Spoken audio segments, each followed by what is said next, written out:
So number 29, the last problem, is just looking at bowling.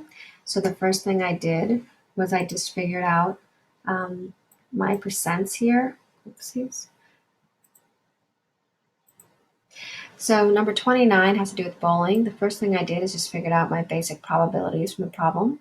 They told me that a strike is 70% and no strike would then be 0.3, the complement.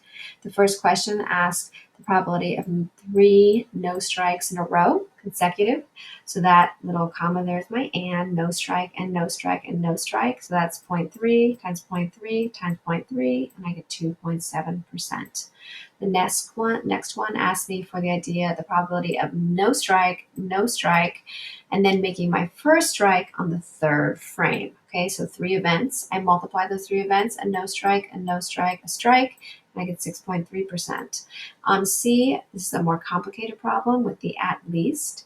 So for at least, I have to think there's a lot of options. I could have 1 strike, 2 strikes, or 3 strikes. So it's much easier to think of the alternative, what's not happening. The alternative is that there's no strikes at all.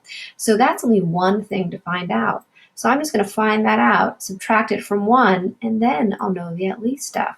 Okay, so no strikes, I already found that out in part A, right here, 2.7, so that's 0.027%.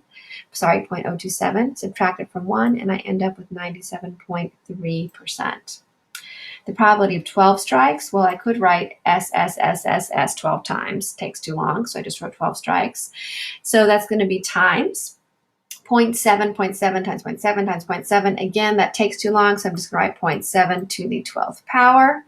I do the math, and I get 1.38%.